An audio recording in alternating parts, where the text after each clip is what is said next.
la première. Bonjour tout le monde, merci d'être avec nous sur la première. Vous le savez, comme chaque jour, c'est Ligne Directe qui commence. Cette émission de proximité qui apporte au plus près de vos oreilles, absolument partout sur le territoire, de l'information, de la connaissance sur des sujets importants, cruciaux, voire même vitaux parfois. Aujourd'hui, on va parler des enfants à haut potentiel intellectuel, les HPI comme on les appelle. Mal compris, parfois cette capacité les dessert et peut même devenir un handicap ou les conduire vers la dépression. Qui sont-ils ? Comment les détecter ? Comment bien les suivre ? Comment être un bon parent, un bon enseignant, quel soutien ici se trouve sur le territoire? Voilà les questions qu'on va se poser aujourd'hui. Et pour y répondre, on reçoit Audrey Boisserie, elle est présidente du Collège des psychologues, et Alexandra Noël-Jourdel, psychologue et neuropsychologue. Toutes les deux, bonjour. Bonjour. Merci à vous deux d'être avec nous. Et on rappelle aux auditeurs que cette émission, c'est votre émission, cette antenne, c'est votre antenne. Grâce au 258, vous pouvez prendre une chaise virtuellement et venir vous asseoir avec nous autour de cette table pour poser vos questions, apporter vos témoignages ou vos réactions. Cette antenne, c'est votre antenne. 258, ligne directe, c'est parti. Votre quotidien à la loupe, dans Ligne Directe, de 8h à 9h sur la première. Donc, bonjour à toutes les deux. Merci d'avoir accepté cette invitation. Moi, c'est David. C'est pas grave. Merci à toutes les deux d'avoir accepté cette invitation pour nous apporter un peu vos éclairages, vos lumières sur cette problématique. C'est peut-être pas le bon mot, mais en tout cas cette thématique que sont les enfants à haut potentiel intellectuel. Alors enfants ou pas, parce que les hauts potentiels intellectuels, ça touche absolument toute la population. D'ailleurs, on a une idée de quel pourcentage de la population est concernée ici sur le territoire ou de façon générale, Alexandra? Oui, de manière générale, dans le monde, en fait, ça représente 2,3% de personnes. Donc c'est assez limité, hein, et effectivement, ça concerne tout le monde, c'est-à-dire les enfants, les ados, les adultes aussi, bien sûr. C'est 2,3% de la population mondiale. Mais alors, qu'est-ce que c'est un HPI ? Qui est concerné ? Qui sont ces 2,3%? Alors, ce sont des personnes qui ont un rythme de développement intellectuel supérieur à la moyenne de leur âge, avec des particularités, des caractéristiques psychoaffectives spécifiques, comme par exemple une pensée en arborescence, c'est-à-dire des personnes qui pensent de manière très vive, très développée, sont des personnes très curieuses, qui ont un esprit lucide, très créative. Et puis, qui ont des particularités psychoaffectives, sociales et relationnelles spécifiques, qui sont très particulièrement hypersensibles, qui ont une hypersensibilité et une émotivité développée, qui ont une très grande empathie aussi, et puis qui sont très sensibles à l'injustice, et qui aussi sont également particulièrement sensibles à un développement d'une grande lucidité. Ce sont des personnes très vives sur ce plan-là. Alors, quel est le problème? Parce que là, quand vous les décrivez, on va dire c'est des personnes géniales, on a tous envie d'être HPI finalement, mais où réside la difficulté de l'être, d'avoir dans son entourage des personnes qualifiées, diagnostiquées, comme on dit Oui, on peut parler de diagnostic parce que ça passe par, pour identifier une personne HPI, ça passe par un bilan qu'on appelle un bilan alors neuropsychologique ou un bilan psychométrique, c'est-à-dire qu'on utilise des tests qui sont validés scientifiquement et normés sur des populations spécifiques et qui donnent un quotient intellectuel et qu'on utilise à partir d'une échelle de Wechsler qui s'appelle pour les enfants le WISC-5, c'est-à-dire la Wechsler Intelligence Scale for Children, et pour l'adulte, ça s'appelle aussi c'est une échelle d'intelligence de Wechsler spécifique. Et à partir de cette échelle, on utilise différents indices qui permettent d'identifier un quotient intellectuel. Et tous ces indices, si vous voulez, mesurent des particularités de l'intelligence. Parce qu'en fait, l'intelligence, c'est pas une intelligence. Nous avons tous, en tant qu'êtres humains, différentes formes d'intelligence. Et quand vous parlez de l'échelle de Wechsler, finalement, c'est le test de QI qu'on connaît tous plus ou moins, c'est ça? Tout à fait. Donc, c'est 2,5% de population. En fait, on n'est pas tous testés au niveau du QI. Donc, qui va se faire tester à un moment et pourquoi, en fait, on va faire un test de QI et chez qui? Alors, on utilise ces tests-là chez les psychologues, qui sont les personnalités, les personnes, pardon, dans le registre professionnel qui sont habilitées à passer. Ce sont seulement les psychologues qui peuvent faire passer ces tests. Donc, ce sont souvent les psychologues scolaires ou les psychologues cliniciens qui sont formés à ces tests, les neuropsychologues. Alors, effectivement, c'est en cabinet ou à l'école. Mais évidemment, ce ne sont pas toutes les personnes qui se font... C'est ça, c'est un test qui n'est pas généralisé. Non, pas du tout. Alors pourquoi, à un moment, on va décider d'amener son enfant ou même soi-même à aller faire un test? C'est parce qu'on a envie de savoir ou parce qu'on s'aperçoit que son enfant, par exemple, ne va pas très bien, il a des difficultés, il n'est pas comme les autres, c'est ça? Audrey Boisseret? Alors généralement, on va faire passer des tests aux enfants parce qu'il peut y avoir des difficultés dans l'apprentissage, ou alors justement l'apprentissage est très très rapide. C'est-à-dire qu'on voit qu'un enfant, dès le début de l'année, il comprend très très vite, il va plus vite que les autres et du coup, il est en décalage par rapport à sa classe. Et ce décalage, qu'il soit dans le retard ou dans l'avancée, souvent en tout cas à l'école, c'est ce qui va faire qu'on va tester un enfant pour voir un petit peu si justement il y a une problématique intellectuelle et donc du coup pour pouvoir adapter l'apprentissage à l'enfant. Puisque depuis quelque temps, l'éducation essaye un petit peu au maximum de personnaliser aussi, de façon à ce que tous les enfants puissent se retrouver dans l'école. Alors on va se poser justement la question du rôle de l'école concernant les enfants à haut potentiel. Mais alors en quoi c'est un problème? Parce que souvent on le dit, quand ces personnes-là sont mal détectées, mal accompagnées, ça peut devenir un problème, elles ont du mal à s'intégrer dans la société. Pourquoi? Parce qu'en fait, Alexandra. Ce sont des enfants qui ont un mode de fonctionnement de pensée qui est différent des enfants du même âge et qui vont penser très vite, qui ont une créativité très très développée, qui ont en fait un mode de pensée qu'on appelle un mode de pensée, un fonctionnement global et simultané de l'information. C'est-à-dire qu'ils utilisent une mémoire épisodique, c'est-à-dire qu'ils ont une mémoire qui est très efficace et qui est contextualisée, ce qui génère une pensée rapide et intuitive. Ce qui n'est pas la même chose pour d'autres enfants. Ce qui fait que ce sont des personnes qui ne se sentent pas adaptées à l'environnement scolaire dans lequel ils sont. Ce qui fait qu'en général, ça crée un sentiment de manque d'estime de soi, de manque de confiance en soi, parce que souvent, ils ne se sentent pas stimulés à la hauteur de leurs capacités. Et à l'inverse de ce que ça peut générer, c'est-à-dire de se sentir à l'aise par rapport à des compétences qu'on connaît bien, qu'il maîtrise bien, il va se sentir à l'inverse complètement en décalage. Il va même souvent, j'ai beaucoup d'enfants qui disent moi je me sens nul, je me sens pas à la hauteur.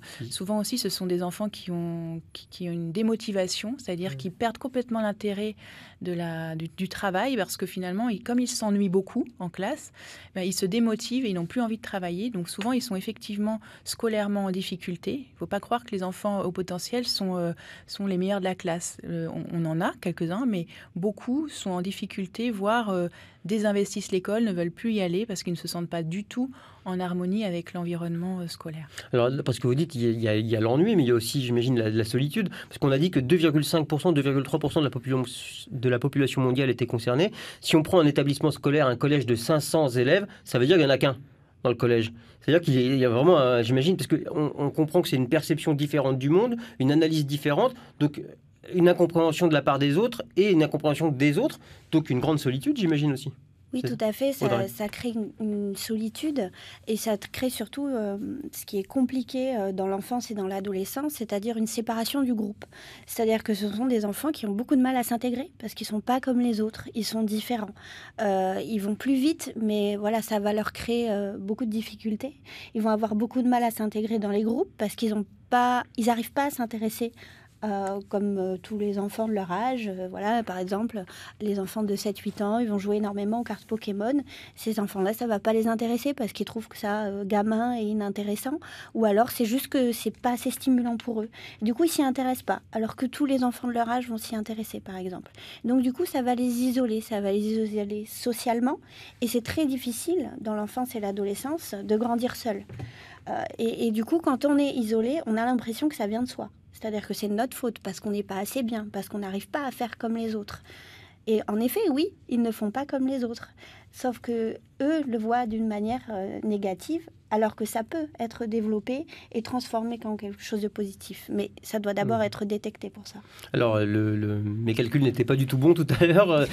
Sur un collège de 500 élèves, ça fait qu'il y a 10 individus. Donc, s'il y avait un dépistage systématique, sachant qu'il y en a une moyenne de 10 individus à haut potentiel dans un collège de 500 personnes, on pourrait les mettre ensemble et faire, en tout cas, les faire se rencontrer. Pourquoi est-ce que ça n'est pas fait, Alexandra? Bonne question. Je pense que c'est quelque chose qui émerge beaucoup en termes de questions de problématiques. Avant, c'était peu identifié. Aujourd'hui, ça émerge quand même de manière très, très importante, puisque en cabinet libéral, je reçois très, très, très fréquemment des demandes. Alors, ça ne veut pas dire que les enfants qui sont en demande, enfin, les parents qui amènent leurs enfants pour une demande d'évaluation avec suspicion de haut potentiel le sont.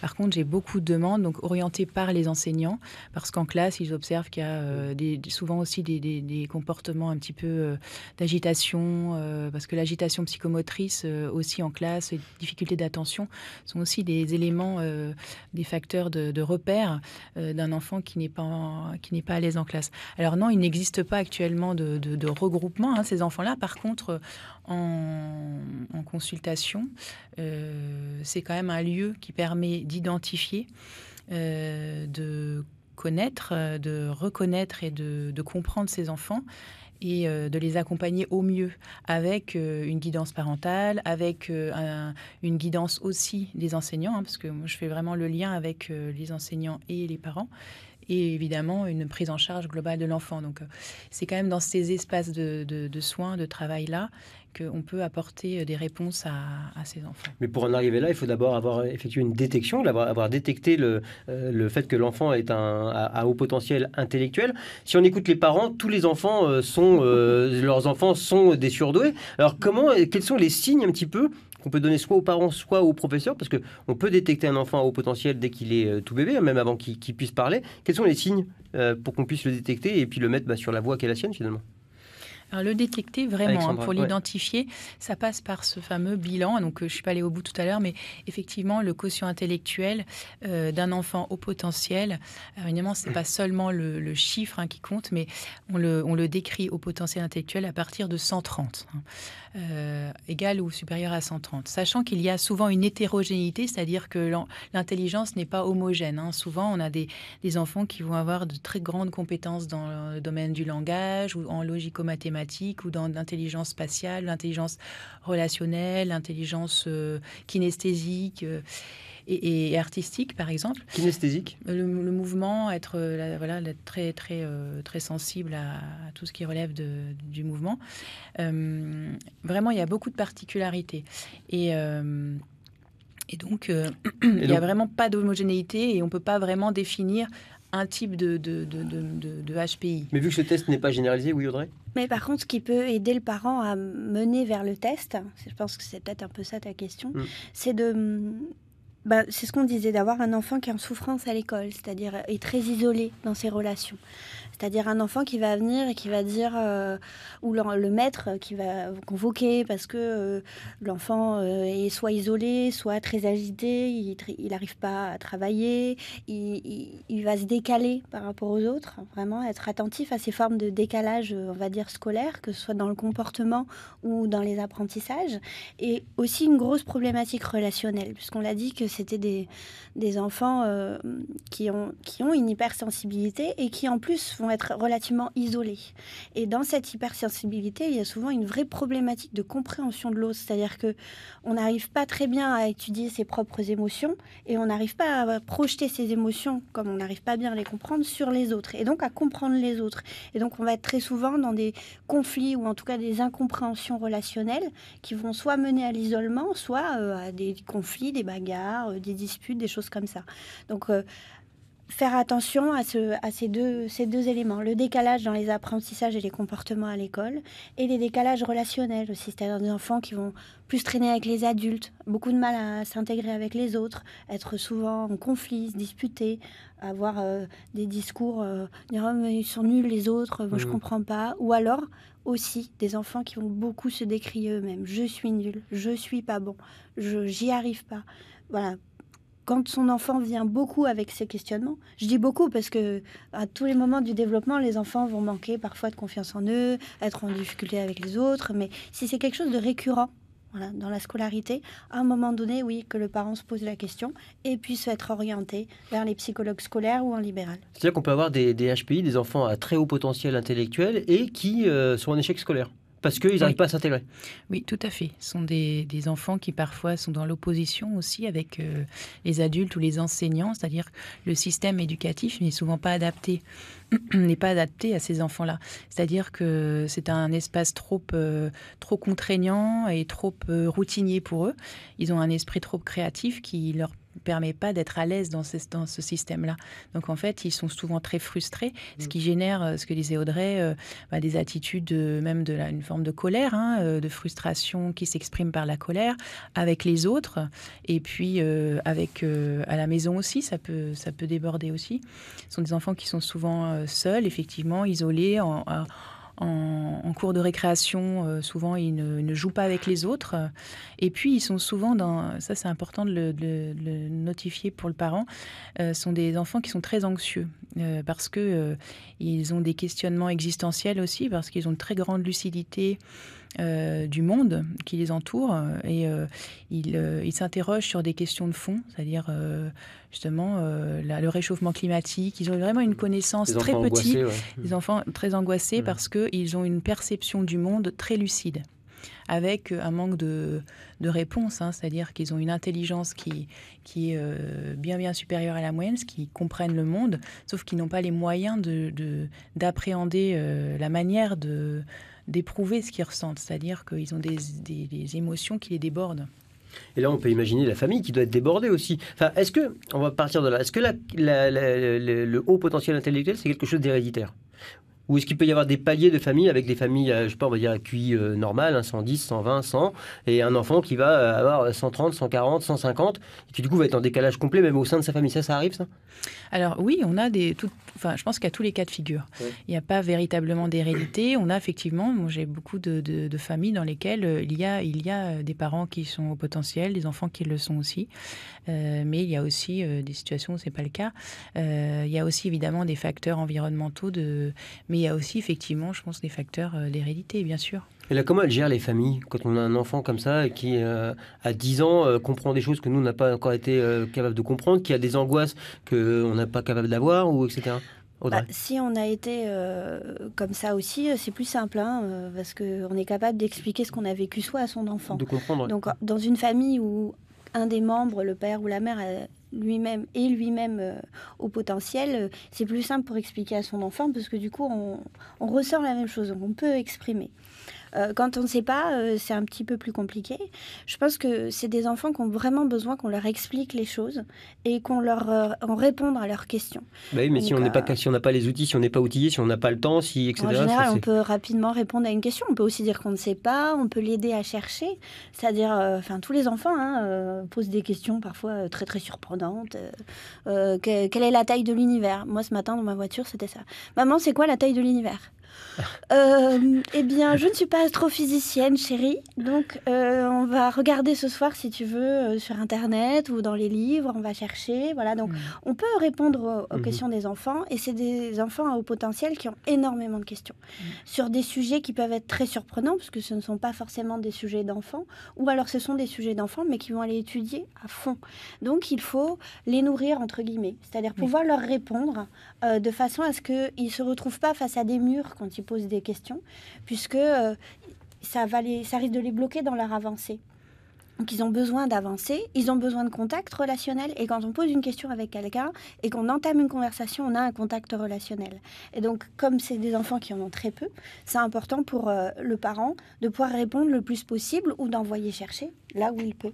C'est très juste ce que dit Audrey, et je rebondis sur l'idée que effectivement, ce sont des enfants qui ont besoin de réponses à la fois pédagogiques et éducatives, sur le plan sur le plan scolaire comme à la maison, de stimulants, c'est-à-dire qu'ils ont besoin de stimulants intellectuels, et comme ils s'ennuient souvent en classe, ils ont besoin à la fois d'enseignants, et c'est pas toujours facile pour l'enseignant parce qu'il a une grande classe d'élèves à gérer. Par contre, de prendre en considération l'enfant au potentiel et justement lui proposer, pourquoi pas, plus de travail, plus de stimulation dans le travail, des activités vraiment spécifiques pour qu'il ne s'ennuie pas. Et ça, c'est vraiment important parce que si l'élève n'est pas considéré, si à chaque fois qu'il lève le doigt, à force de savoir, le professeur ne l'interroge plus, ça commence à générer chez lui... Dénigrer les autres, le chouchou, le faillot, etc. Enfin, ça peut aller très vite. Ouais. Tout à fait. Et à la maison, je pense que c'est important, comme le disait Audrey, de faire de son mieux, de répondre quand c'est possible. Mais l'enfant au potentiel va chercher lui-même. Souvent, ce sont des enfants qui lisent très, très bien, très tôt, qui vont chercher dans les livres, qui ont des réponses sur le domaine de l'espace ou les dinosaures, qui sont vraiment très, très précis sur ce domaine-là. Et puis, qui vont avoir des activités extrascolaires aussi qui vont être stimulantes. Donc, tous ces éléments-là vont lui apporter du bien-être. Audrey. Ce qui peut aider les enseignants, mais aussi les parents, ça va être en classe, par exemple, oui, donc ils vont plus vite, ils ont terminé plus tôt, on peut leur donner plus de travail, mais c'est aussi de leur apprendre à aider les autres et à partager. Parce qu'on disait tout à l'heure que c'est des enfants qui sont en difficulté relationnelle, dans la cour, eux, ils jouent pas au loup, ça les intéresse pas, donc du coup, ils vont pas trop avoir de copains et tout ça. Donc, si en classe, on peut leur montrer aux autres que cette différence, elle peut être intéressante. C'est-à-dire que le copain, il a terminé plus tôt, mais voilà, c'est pas juste le faillot, il va venir m'aider, il va venir m'accompagner. Il peut faire l'effort d'essayer d'expliquer. Parce que comme ils comprennent très très bien et très très vite, par contre, ils sont souvent en difficulté pour expliquer comment ils comprennent. Donc, et ça leur demande un vrai exercice. Donc, quand on a un enseignant qui est capable de venir leur dire, maintenant tu m'expliques comment tu as fait, et après tu vas l'expliquer aux autres. Et ça va créer une dynamique de groupe et ça va les intégrer en classe et leur donner ce qui leur manque très souvent, c'est-à-dire ces relations aux autres. Vous nous avez dit qu'il y avait quasiment que les enfants ou les adultes, les personnes en tout cas à haut potentiel, un cerveau qui fonctionne différemment. Vous avez parlé d'arborescence cérébrale. Du coup, quand on comprend quelque chose de façon innée sans avoir eu à se l'expliquer soi-même, comment est-ce qu'on est capable de le transmettre, surtout quand on n'a pas eu les outils pédagogiques? Et vous dites qu'ils sont particulièrement doués pour expliquer comment... Enfin, c'est vrai ça? Comment ça se fait? Alors, justement, ils sont vraiment en difficulté pour avoir une méthodologie d'explication. C'est-à-dire, pour eux, ils n'ont pas de stratégie de réflexion puisque la pensée est presque intuitive. Donc, voilà. Et c'est justement un problème pour eux d'expliquer comment ils ont résolu un problème. Ils n'ont pas la stratégie, ils n'ont pas mis en place de stratégie. D'où l'importance de prendre en compte cette particularité parce que ça marche très bien à l'école primaire, en collège, en début de scolarité au collège, et puis ensuite au lycée. On a besoin de passer par toutes les enseignants demandent à ce qu'effectivement un problème soit explicité et l'enfant à HPI n'a pas été suffisamment étayé pour ça. Donc il a besoin d'être accompagné pour pouvoir avoir accès à son mode de pensée et à le déployer. On va en parler justement de l'accompagnement, de l'accompagnement ici sur le territoire, mais on va rappeler aux auditeurs, aux auditrices que le standard est ouvert. Le 258 est à votre disposition. Nous parlons des enfants, des personnes à haut potentiel intellectuel. Pour en parler, nous avons Audrey Boisserie, qui est présidente du Collège des psychologues, et Alexandra Noël-Jourdel, qui est psychologue, neuropsychologue et spécialiste dans les personnes en HPI. Juste une parenthèse, Alexandra, neuropsychologue, c'est différent du psychologue? Qu'est-ce que c'est exactement? Alors, le neuropsychologue est un psychologue, mais il a la particularité d'identifier d'un point de vue psychométrique, d'évaluer le fonctionnement psychologique et les fonctions cognitives, c'est-à-dire les fonctions intellectuelles, par l'utilisation de tests spécifiques pour bien connaître finalement le cerveau, la manière dont le cerveau fonctionne. Très bien. Alors juste avant, on parlait de l'accompagnement. Donc, qu'en est-il sur le territoire? Est-ce qu'on a un diagnostic assez poussé, assez conséquent? Est-ce que les gens à haut potentiel sont diagnostiqués, détectés? Et après, que se passe-t-il? Est-ce qu'il y a des écoles spéciales, des classes spéciales, des crèches, des endroits spéciaux où ils peuvent se retrouver? Alors, Alexandra. Non, clairement non. Il n'y a pas de lieu spécifique. Ce qui est quand même très intéressant aujourd'hui, c'est que j'observe beaucoup d'infirmiers scolaires dans l'établissement, dans les lycées ou dans les collèges, qui repèrent véritablement de manière spécifique ces enfants-là et qui les orientent vers moi, vers des personnes spécialisées pour justement qu'ils aient un accompagnement adapté. Mais après, de manière plus groupale, non, ça n'existe pas. Alors, c'est un peu dommage quelque part parce qu'on sait qu'on est en présence de personnes qui, si elles ne sont pas accompagnées, ça peut aller très très mal pour elles, alors que si elles sont, ça peut devenir des gens précieux pour la société parce qu'ils peuvent pousser un petit peu des limites. C'est des gens qui ont un haut potentiel. Donc là, ça se demander un petit peu à quoi sert l'école. Est-ce que l'école sert à ce que on les accompagne un petit peu pour que ça se passe bien pour eux, ou on leur donne les moyens de se donner un maximum pour développer leur potentiel justement à son paroxysme, à son maximum. Donc aujourd'hui, c'est quoi la volonté par rapport à ça? On trouve quoi sur le territoire pour accueillir ces HPI et les moyens, quels sont les moyens qu'on leur donne? Alors, il n'y a rien de spécifique qui est créé en Nouvelle-Calédonie. Alors après, il y a des associations et des choses comme ça. Mais après, l'école a beaucoup évolué. Hein. Elle est quand même là aujourd'hui pour pousser les enfants dans toutes leurs facettes de leur intelligence. Et tous les enfants, pour développer tout le potentiel des enfants. C'est pour ça que les enfants, dès tout petits, ils font beaucoup de choses. C'est-à-dire, ils font du sport, ils font du dessin, ils font de l'artistique, mais ils font aussi beaucoup de matières différentes. Et il y a aussi un vrai travail qui est fait dans les formations des enseignants et à l'école sur l'empathie, sur le partage, sur comment on vit en groupe. Et toutes ces choses qui sont mises en place développent les qualités relationnelles et les qualités intellectuelles multiples des enfants, et aussi des enfants à haut potentiel. Malheureusement, eux, ils passent un peu au travers des mailles, mais ça se voit. Donc à ce moment-là, ils sont orientés. Et une fois qu'on est orienté vers un psychologue, on l'a dit, parce que c'est le seul habilité à le savoir, et le psychologue va faire un accompagnement derrière. C'est-à-dire que le psychologue ne va pas seulement faire un bilan, vous donner...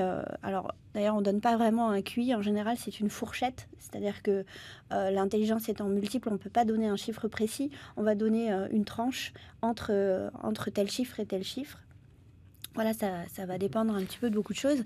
Et le psychologue va suivre l'accompagnement. C'est-à-dire qu'il y a des enfants à haut potentiel qui ont des problématiques relationnelles, voilà, avec une hypersensibilité, une colère en eux, et d'autres pas du tout, qui vont pas du tout être en colère, mais qui vont beaucoup manquer de confiance en eux. Et là, le travail psychologique, il est très différent. Mais c'est un accompagnement très spécifique. Donc, il y a le bilan, mais il y a l'accompagnement derrière. Donc oui, il n'y a pas quelque chose de spécifique pour eux en termes d'accompagnement scolaire. Ils peuvent juste sauter des classes, quoi. Par contre, oui, et encore, c'est pas toujours recommandé parce que ça va accentuer la difficulté relationnelle avec les autres. Parce que quand on a 12 ans et qu'on est en troisième, par exemple, eh ben, ça pose souci.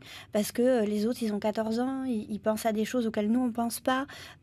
Ils sont tout aussi perdus au niveau relationnel que s'ils étaient restés dans leur tranche d'âge. Donc, c'est vraiment quelque chose qui va dépendre de l'enfant. C'est-à-dire, est-ce qu'il est... on va dire, très avancé en matière affective et de compréhension des autres. Et à ce moment-là, il peut aller plus vite ou alors pas du tout. C'est vraiment c'est du cas par cas. Est-ce qu'il y a des discussions, en tout cas à votre niveau de connaissance, qui sont faites pour proposer des classes, des écoles où ils pourraient se retrouver et un peu qu'ils soient plus stimulés et qu'on puisse profiter de ce potentiel qui est là, où là aujourd'hui il n'y a rien à l'école, mais du coup ça se passe de façon extrascolaire, c'est aux parents finalement c'est à la charge des parents d'exploiter ce potentiel finalement, c'est ça? Oui. C'est le cas aujourd'hui. À ce jour, c'est le cas. Il existe quand même des espaces spécifiques comme au CMP ou un centre médico-psychologique où effectivement il peut y avoir des regroupements d'enfants HP par exemple pour leur permettre de développer leurs habiletés sociales et relationnelles avec aussi, pourquoi pas, ça je trouve que c'est très très utile, des groupes pour gérer leurs émotions avec des techniques comme par exemple la méditation, c'est-à-dire que c'est des enfants qui ont besoin d'apprendre à se calmer. Donc ce sont des techniques de groupe qui sont très utiles pour ces enfants-là. Oui. Est-ce qu'il y a... Oui, Audrey? Oui, c'est-à-dire que c'est des enfants qui, comme nous tous, en fait, ont besoin de se comprendre. C'est-à-dire que tous les humains ont besoin de comprendre, de mettre du sens pour tout. Et c'est à ça notamment que sert la psychologie, mais d'autant plus pour ces enfants, parce que chez eux, tout est intuitif et c'est très compliqué de se comprendre. Donc c'est important d'avoir des espaces pour se comprendre et d'en parler avec des autres qui vivent la même chose, ça les aide beaucoup. C'est quelque chose qui peut les aider pour appréhender cette compréhension d'eux-mêmes. On va se tourner vers le standard et accueillir Sophie tout de suite. Bonjour, bienvenue Sophie, on vous écoute. Oui, bonjour. Je vous appelle parce que je suis maman d'un enfant qui a été identifié au potentiel. Et on est très, on va dire, désarmés, nous en tant que parents, parce que notre enfant est dans une grande détresse. Et on se rend compte qu'on n'a pas effectivement, on n'a pas d'appui. On aide les enfants qui ont des difficultés à l'école. On aide des enfants qui sont des fois maltraités à la maison et autres. Mais ces enfants-là, on les laisse un petit peu pour compte. Et là, aujourd'hui, ça me prend un petit peu les tripes parce que notre enfant va mal. On le soutient. Mais au niveau enseignement, il n'y a rien. Vous êtes malheureux, il n'y a rien derrière. Et c'est dur parce qu'il est mis dans une case. Enfant spécial, enfant colérique, mais pas dans la bonne, quoi. Et on se sent vraiment désarmé, quoi. Alors, on va laisser la parole à nos deux psychologues, mais je vais juste vous poser la question. Vous êtes où sur le territoire, Sophie ? Sur Païta. Sur Païta, d'accord. Quelqu'un veut répondre, Alexandra, peut-être ? Oui, alors j'entends la détresse de Sophie, cette maman qui sent bien que son enfant est en difficulté. Il a quel âge, votre enfant, Sophie ? Il a 9 ans, 9 ans et demi. D'accord. Ouais. Alors, ça me touche parce que c'est évidemment le profil d'enfants que je peux avoir en consultation. Ce sont des enfants qui sont mal et puis qui sont effectivement souvent, et j'utilise le terme, maltraités aussi. C'est-à-dire qu'ils vivent ils ont un vécu de maltraitance par leur père, parce qu'ils sont un petit peu identifiés comme des enfants différents. On les met de côté, enfin ils s'isolent et ils sont mis de côté aussi par les autres. Donc ils sont aussi, ça c'est important de le dire, sujets à vivre de la maltraitance et du harcèlement. Ça c'est important de le dire aussi. Et puis ce sont des enfants qui ont besoin d'être reconnus, d'être compris et d'être pris en charge par le système scolaire, parce qu'il passe beaucoup de temps à l'école et c'est quand même un environnement dans lequel il a besoin d'être stimulé. Et ce que je trouve aussi dommage, c'est que aujourd'hui encore, le système scolaire ne prend pas suffisamment en compte ces enfants-là, même s'ils sont évidemment ils sont minimes dans l'ensemble de la population, mais ils ont besoin d'avoir cette reconnaissance et d'avoir des espaces de stimulation spécifiques. Sophie, je voudrais, si vous voulez, on a pris votre numéro, on peut vous rappeler, mais je voudrais bien quand même que vous partagiez avec nous votre histoire, votre témoignage. Vous, comment est-ce que vous avez détecté qu'il y avait quelque chose qui n'allait pas avec votre enfant ? Enfin, qui n'allait pas. En fait, ça a commencé dès la maternelle, où quand on dit qu'il y avait une maltraitance au niveau de l'enfant, c'était aussi au niveau enseignant. Bon, après, je sais qu'ils sont peut-être pas forcément tous préparés ou tous conditionnés, on va dire, à identifier ces enfants-là. Mais donc ça a été depuis la maternelle où il faisait des crises de colère et il était convoqué chez le directeur, la directrice, enfin bref. Et quand il est arrivé en CP, on a été encore une fois de plus convoqués. Et puis la maîtresse nous a dit, vous inquiétez pas, tout va bien. Au contraire, elle voulait juste nous demander l'autorisation de faire tester notre enfant. Et ce qui a été fait, donc on a testé en fait son QI. Et donc il dépassait, on va dire, la norme, bien sûr. Et de là, et au début, il a été vu par une psychologue, au fait, de l'école. De toute façon, il a été testé par la psychologue de l'école, scolaire en tout cas. Et du coup, c'est vrai qu'après, il n'y a pas eu de suivi. Il n'y a aucun suivi, en fait. On a eu une autre approche parce qu'on est passé par les phases punition, on est passé par les phases fessée, correction, quoi. Parce que nous, pareil, nous parents, on se dit, mais c'est pas possible, quoi. On a eu d'autres enfants avant et on n'a pas été confrontés à ça, nous non plus. Et là, ce qui s'est passé, c'est que... Ce qui s'est passé, c'est qu'on a été à une conférence. Il y a eu une conférence à la province sud pour ça, sur ce sujet-là. Et en fait, on a complètement retrouvé notre enfant. Et on a compris. Et on a complètement, nous, en tant que parents, changé notre façon de faire avec lui, où on a privilégié le dialogue. Et ça a beaucoup fonctionné, en fait. Il faut toujours expliquer le pourquoi du comment. Il faut toujours expliquer. toujours lui expliquer les choses. Et ça a eu du bien parce que l'enfant s'est vraiment calmé. Les crises de colère se sont un peu atténuées. Et puis cette année, on se retrouve confronté. Et pourtant, il a sauté une classe. On lui a fait sauter une classe. On a fait confiance aussi à l'équipe pédagogique. Mais on se rend compte que l'enfant, il a que 9 ans, mais dans sa tête, il y a tout qui se bouscule, il y a beaucoup de choses, il se pose effectivement beaucoup de questions, et il nous sort des choses, comme la dame que j'ai entendue tout à l'heure sur votre antenne, que même nous, on peut même pas répondre, quoi. Ouais. Il a été détecté à quel âge, votre enfant ? Écoutez, il était en CP, donc ça devait être vers les 5 ans et demi, 6 ans. Alors, Alexandra ou Audrey, aujourd'hui il a 9 ans, donc ça fait 3 ans. Est-ce que les conséquences aujourd'hui, le fait qu'il vive mal, en tout cas son haut potentiel, c'est parce qu'il a été détecté trop tard, déjà ? Oui, pour moi, oui. On nous a dit non, nous, au niveau psychologue, mais apparemment, pour nous, parents, oui. Alors, Audrey, Alexandra ?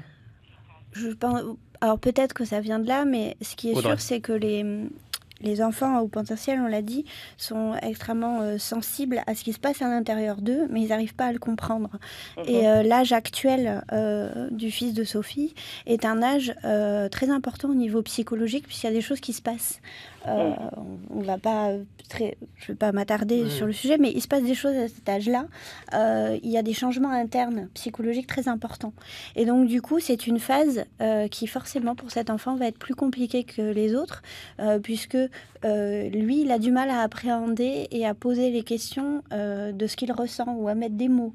Donc, c'est plus difficile pour lui de passer cette phase qu'on appelle la phase de sortie de période de latence chez les psychologues. Et peut-être que ce serait le moment de retourner vers un psychologue pour de nouveau être accompagné, pour pouvoir aider à remettre des mots sur cette phase pendant quelques séances, peut-être seraient suffisantes pour pouvoir aider l'enfant à passer cette phase de développement. Oui, mais alors, là, il y a plein de questions qui émergent, mais notamment, ça crée une certaine inégalité, parce que le psychologue, il faut le payer, tout le monde n'a pas les moyens. Là, par exemple, je sais pas pour le cas de Sophie, mais si ça se trouve, déjà, les fins de mois sont déjà assez justes, et si en plus, c'est quand même compliqué. Alors, il y a des psychologues gratuits sur le territoire, mis en place, en tout cas en province sud, dans tous les centres médico-sociaux de la province sud, vous pouvez avoir accès à un psychologue gratuitement. Et de plus, certains psychologues, suivant les mutuelles des parents, c'est remboursé, notamment pour les enfants. C'est systématiquement remboursé. Donc, alors pas forcément dans son entièreté, bien sûr, ça peut avoir un coût, mais en tout cas, on peut faire accompagner ses enfants, même quand on n'en a pas forcément les moyens. Sophie, est-ce que vous, votre enfant, vous faites suivre en dehors de l'école aujourd'hui, ou ça se passe comment ? En fait, nous, si vous voulez, on avait arrêté, quand il a été identifié, il avait été suivi pendant un moment au sein même de l'école. Après, donc, nous, on pensait qu'il y avait toujours ce suivi, mais en fait, non. On s'est rendu compte là dernièrement, puisque suite à une crise de colère qu'il y a eu dernièrement, il a écrit, suite à ça, il a écrit une grande lettre à sa maîtresse. Mais une lettre, j'ai pas de mots, quoi. Même pour un parent qui lit une lettre comme ça d'un enfant de 9 ans qui est lui-même en train de se demander mais qu'est-ce qu'il fait sur Terre, je peux vous dire que ça fait peur. Et c'est quand votre enfant écrit une lettre comme ça à des adultes, bon, déjà c'était certainement un appel au secours, et c'est un appel de détresse, nous on appelle ça comme ça de toute façon, et on n'a pas attendu, on a pris contact évidemment avec c'était une pédopsychiatre qui s'est déplacée chez nous, donc elle a vu son environnement, elle a bien vu nous comment on était nous aussi en tant que parents, et c'est vrai que le suivi, on va le continuer, quoi. Mais on est obligé de discuter. Et après, quand on a le lendemain, on a rencontré la maîtresse. Elle avait même pas été mise au courant en début d'année que notre enfant était un enfant à haut potentiel. Donc elle voulait à tout prix le faire rentrer dans un moule, le faire rentrer dans son cadre, où évidemment il faisait tout pour se faire remarquer, il perturbait la classe. Bon, ça c'était typique d'un enfant à haut potentiel, honnêtement. Mais il était tellement mal dans sa peau que je pense qu'il attirait l'attention sur lui. Mais Il y a Alexandra qui veut réagir. Oui, je rebondis parce que vous disiez, est-ce que vous posez la question, David, si ça aggravait les choses quand c'était pas pris en charge, bien sûr, puisque effectivement. Il ne s'agit pas seulement d'identifier, de mettre un mot. Alors, c'est très, très important d'identifier et de diagnostiquer le HPI. Par contre, c'est ce que je dis à chaque fois en cabinet, c'est-à-dire que moi, ce qui m'intéresse, c'est d'apporter une aide et d'un point de vue thérapeutique, donc de permettre à ces enfants d'aller mieux, parce qu'effectivement, on a des enfants qui ont de véritables souffrances dépressives avec des idées suicidaires. Ce sont des enfants qui disent vraiment qu'ils sont... Oui, c'est terrible. Donc, c'est vraiment important de prendre la mesure de la souffrance et de répondre au mieux à leurs besoins, bien sûr. Et là, quand on prend le cas de Sophie et de son enfant, il a été détecté par hasard, par la bonne volonté d'une maîtresse à un moment à la maternelle, ou au CP. Pourquoi, quand on voit un peu l'importance, encore une fois, l'écart qu'il peut y avoir entre la non-détection et la détection et un bon accompagnement, et le test, il n'a pas l'air si compliqué que ça à faire passer finalement. Pourquoi est-ce qu'il n'est pas plus répandu finalement ? Alors, il l'est quand même de plus en plus. Ouais. Il est vraiment assez souvent utilisé. Et c'est important aussi de préciser qu'on a aussi des troubles qui sont associés. C'est-à-dire qu'associés au HPI, on peut trouver des troubles 10. Vous savez, les troubles de dyslexie, de dysorthographie, etc., qui peuvent soit masquer le haut potentiel, ou à l'inverse, le haut potentiel masque le 10, vous voyez. Et on a aussi des troubles déficitaires de l'attention avec ou sans hyperactivité qui peuvent masquer aussi le haut potentiel. Donc c'est important de faire la part des choses, et c'est ce qui rend le diagnostic difficile aussi. Parfois, un enfant agité, on va tout de suite se dire, il est hyperactif, etc. Alors c'est important en fait, parfois c'est une hyperactivité, une hyperactivité motrice, une agitation motrice qui est liée à un ennui, à une démotivation en classe, à une opposition à un système qui ne lui correspond pas. Vous voyez, ce qui est paradoxal avec la suractivité cérébrale de l'enfant. Exactement. Aussi. Il est vraiment dans un moment où on le force à s'asseoir, à s'ennuyer, alors que pendant ce temps-là, chez lui, ça va très vite, il se pose plein de questions, il a envie de bouger, il a envie de faire plein de choses. La question qu'on pourrait se poser, Sophie, il a des frères et sœurs, j'ai l'impression, votre fils ? Oui. Enfin, vous avez plusieurs enfants. Comment ça se passe dans les fratries ? C'est le seul au potentiel ? Oui, il y avait eu sa sœur, sa grande sœur en fait, qui avait aussi sauté une classe. Donc il y avait eu déjà ce cas-là aussi. Mais bon, après, il a, si vous voulez, il a évolué aussi dans nous, on est une famille recomposée. Hein. Donc moi j'avais des enfants, mon mari avait une fille justement, et il a évolué en fait aussi dans un monde de grands. J'ai envie de dire. Donc c'est vrai que de ce côté-là. Ça a joué beaucoup. Après, les frères sont partis faire leurs études et tout ça. Donc, ils se sentent seuls. Il est d'une extrême solitude et il le dit tout le temps. Il dit, mais je suis toujours tout seul. Mais il va pas forcément vers les autres. Hein. Il n'est pas désagréable avec les autres enfants ni quoi que ce soit. C'est juste que il s'isole. Voilà. Et souvent, on entend les personnes, que ce soit des enfants ou des ados ou des adultes, la particularité pour décrire ce qu'ils vivent en tant qu'haut potentiel, ils vont dire « je me sens en décalage avec les autres, je me sens pas compris, je me sens différent ». Alors que finalement, ils sont assez nombreux. Si on prend 2,5% de la population, ils doivent être assez nombreux sur le territoire. Il y aurait moyen de les mettre ensemble. On va tout de suite accueillir Sophie. Vous pouvez rester dans un coin. On accueille Aurore tout de suite. Bonjour Aurore. Oui, bonjour. Bienvenue à vous. Merci de votre patience. Merci. J'appelle pour faire part aussi des difficultés en tant que parent. Moi, j'ai un petit garçon qui va avoir 3 ans et qui, dès l'âge de 1 an, a montré un décalage avec les enfants de son âge. Et là, en fait, on est confronté au fait qu'on est tout seul. Parce que, alors, je suis désolée, je pense pas que ça concerne toute la profession. Malheureusement, on se retrouve parfois face à des gens qui sont pas sensibilisés. Des psys qui disent qu'ils sont pédopsies, qu'ils le sont pas, qui nous disent « Oh non, la précocité, on veut pas en entendre parler, il a pas 5 ans, c'est trop tôt ». Donc nous, on a quand même des difficultés avec des enfants qui vont pas bien. Et quand on se retrouve avec des professionnels qui veulent pas prendre en compte le fait que il y a de la colère, il y a de la frustration chez des enfants et que nous, on a besoin de solutions pour les accompagner, c'est un petit peu difficile. Donc là, on cherche un peu tout seul. On erre dans les associations, sur les pages Facebook, comme on peut. Et puis, voilà, on essaye d'avancer, de faire le mieux pour les enfants. Là, j'ai essayé de rencontrer la directrice de l'établissement scolaire où il va être pour savoir s'il y a une prise en compte des enfants potentiellement HP, parce qu'on ne parle pas tout de suite de précocité. Mais voilà, c'est vrai qu'on est seul.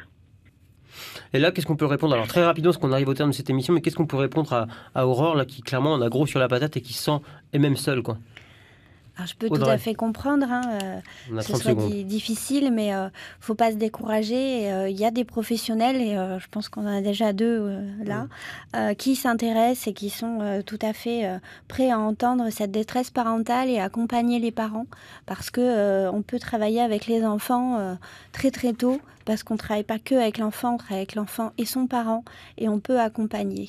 Donc il ne faut surtout pas hésiter à retourner voir un autre psychologue, même si on a eu, je peux comprendre, une mauvaise expérience avec un, mais il ne faut pas hésiter à aller en voir d'autres. Moi, je dis toujours à mes patients que les psychologues, c'est comme une paire de chaussures. Il faut les essayer, il faut marcher un petit peu avec, et si ça va, on les garde, et puis si ça ne va pas, on change. Et les professionnels, quand ils le sont bien, professionnels, ça les dérange pas le changement, parce que c'est une question de rencontre. Et ce sera le mot de la fin. Merci beaucoup à Sophie et Aurore pour vos témoignages. J'espère qu'on aura répondu à vos questions et à toutes celles et ceux qui nous écoutent. Merci Audrey Boisserie, merci Alexandra Noël Jourdel, toutes les deux psychologues, neuropsychologues pour vous Alexandra. Merci à toutes les deux d'avoir été là aujourd'hui et d'avoir répondu à toutes nos questions. Merci. Merci.